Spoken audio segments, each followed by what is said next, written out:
अनुराग ठाकुर में दिखा अमित शाह वाला अवतार, विरोधियों की उधेड़ दी बखिया, कर दिया तार तार। अनुराग की दहाड़ सुनकर पीएम मोदी भी रह गए हैरान।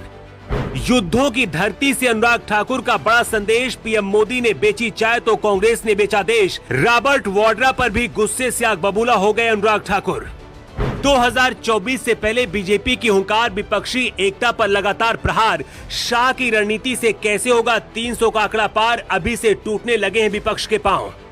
जैसे जैसे लोकसभा चुनाव नजदीक आ रहे हैं, वैसे वैसे सियासत का तापमान 7वें आसमान पर पहुंच रहा है। लोकसभा चुनाव से पहले जहां एक तरफ पूरा विपक्ष बीजेपी को देश से हटाने की प्लानिंग कर रहा है, तो दूसरी तरफ बीजेपी ने भी अपनी कमर कस ली है। पूरा देश जानता है कि बीजेपी जमीनी स्तर पर चुनाव लड़ती है और बीजेपी का बूथ मैनेजमेंट भी बेहद शानदार है। ऐसे में अब बीजेपी ने अपने सबसे भरोसेमंद सांसद और मंत्रियों को काम पर लगा दिया है। अमित शाह तो विपक्ष पर फायर ही हैं, साथ साथ अमित शाह को देखकर बीजेपी के और भी नेताओं ने विपक्ष के खिलाफ मोर्चा साध लिया है। 2 दिन पहले अमित शाह ने जम्मू कश्मीर में अब्दुल्ला और महबूबा मुफ्ती की क्लास लगाई थी और अब बीजेपी के खेल मंत्री अनुराग ठाकुर ने विरोधियों की हवा खराब कर दी है। अनुराग ठाकुर ने कांग्रेस से लेकर रॉबर्ट वाड्रा पर तीखा जुबानी हमला बोला है, जिसके बाद पूरी कांग्रेस की नींद उड़ गई है। 2 मिनट की इस रिपोर्ट में आपको पूरी कहानी बताते हुए चलते हैं। दरअसल इस साल हरियाणा में विधानसभा चुनाव होने और उसके बाद देश के लोकसभा के चुनाव हैं। ऐसे में एक के बाद एक मंत्री हरियाणा के दौरे पर हैं। अमित शाह और नितिन गडकरी के हरियाणा दौरे के बाद बीते शनिवार यानी कि 24 जून को केंद्रीय मंत्री अनुराग ठाकुर युद्धों की धरती पानीपत में पहुंचे थे, जहां बीजेपी के तमाम बड़े नेताओं ने गर्मजोशी से केंद्रीय मंत्री का जोरदार स्वागत किया। इसके बाद अनुराग ठाकुर पानीपत की धरती पर जमकर गरजे। अनुराग ठाकुर की गर्जना सुनकर ऐसा लग रहा था जैसे अनुराग ठाकुर अमित शाह के अवतार में आ गए हों। पटना में हुई विपक्षी एकता की मीटिंग में जो कांग्रेस मोदी को देश से हटाने की प्लानिंग कर रही थी, उसी कांग्रेस पर अनुराग ठाकुर ने ऐसा तीखा जुबानी हमला किया है कि सोनिया गांधी से लेकर राहुल गांधी तक के पसीने छूट गए। कांग्रेस को घोटालेबाजों की सरकार बताते हुए अनुराग ठाकुर ने रॉबर्ट वाड्रा को निशाना बनाया और कहा, हरियाणा वालों सबसे ज्यादा लाभ तो रॉबर्ट वाड्रा को हरियाणा से हुआ है।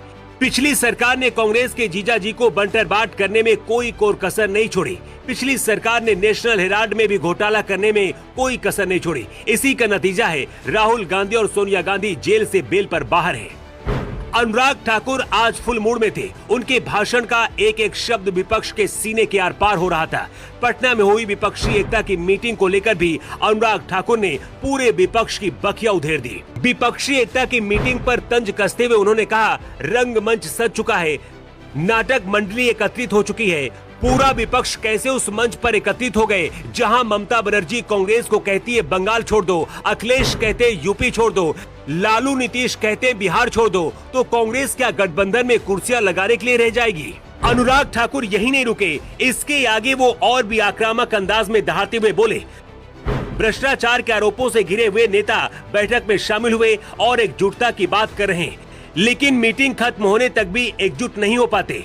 15 लोगों ने प्रेस कॉन्फ्रेंस को संबोधित किया, लेकिन एक स्वर में नहीं बोल पाए और मीडिया का एक प्रश्न नहीं ले पाए। पानीपत की धरती से अनुराग ठाकुर के तेवर देखकर बीजेपी खुद हैरान है।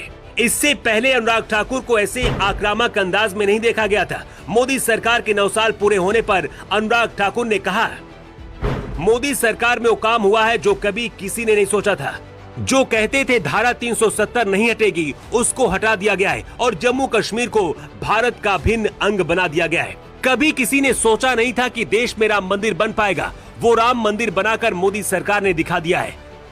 हरियाणा में बीजेपी की सरकार है और मनोहर लाल खट्टर मुख्यमंत्री हैं। खट्टर सरकार से लोगों को थोड़ी नाराजगी है, लेकिन जिस तरह से बीजेपी के नेताओं ने हरियाणा में मोर्चा संभाला है, उसे देखकर लगता है कि ये नाराजगी भी दूर होगी और विधानसभा और लोकसभा के चुनाव में बीजेपी का परचम लहराएगा। ब्यूरो रिपोर्ट, जेवर 24।